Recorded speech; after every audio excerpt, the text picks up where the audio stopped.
Welcome to our first lecture, What is Meditation? Now this is an important lecture because it lets us know what is the definition we are going to work towards. Once we have that, we can decide whether the activity or behavior we're doing counts as meditation. Now, I'm a big proponent of meditation and the fact that it's a very powerful tool. And as a result, I want to make sure that I'm doing it right and that you're doing it right.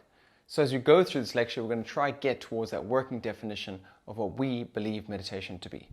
Now, before we go any further, I would love to hear what you think it is. So, pause the video now, write down on a piece of paper or using the bookmark tool what you think meditation is. Okay, great. So you have your working definition of meditation. Now, I had my working definition, and as I came across more different types of meditations and types of definitions, I changed my definition over and over again. So I've got to this working definition, but it's a great place to start just to think about what you believe meditation is.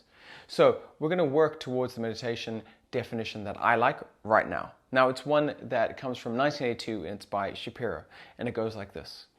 Meditation refers to a family of techniques which have in common a conscious attempt to focus one's attention in a non-analytical way and an attempt not to dwell on discursive and ruminating thought. Now, there's a lot to unpack there, but there's 5 major components there. The first part is that it's a family of techniques. Not one in particular, but a family, and that is important. For the purposes of this course, we're going to be covering all sorts of techniques, and there's even more after that, but I just chose the 5 that I thought were most beneficial and maybe most approachable for someone who's starting out in meditation. The second part is that it's a conscious attempt.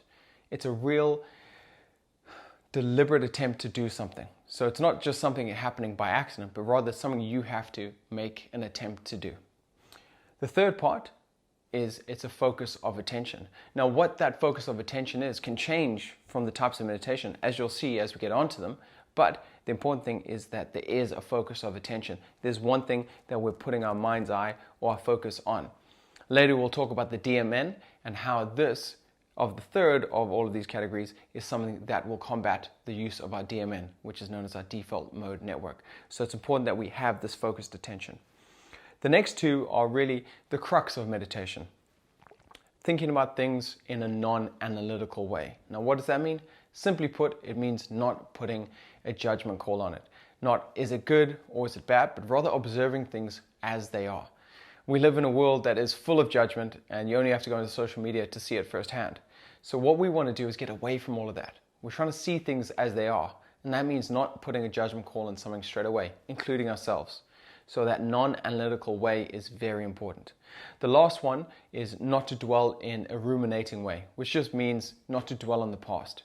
So we're trying to keep our focus on the here and now. Not what happened in the past and maybe how we feel about it, but rather what is happening right now in a focused and conscious attempt. So those are all the different elements to this. Now, it's a lot to get your head around at first, but as we do more and more of them, you can ask yourself over and over again as we're doing these different techniques, do all of these things apply? And that's the big benefit of this definition that I found. It allows you to then really check in and go, is it a family of techniques that has this conscious attempt to focus the attention in a non-analytical way and not dwelling on the past? If you're doing those, good news, then you're meditating. Come back for the next lecture as we start to unpack what meditation isn't. And this is where we find a lot of the myths about meditation. And that, I think, will be a very useful lecture for anyone who's heard about it but hasn't really studied it too much. This is a great way to learn what it is and later what it is not. So join me on the next lecture, What Meditation Is Not.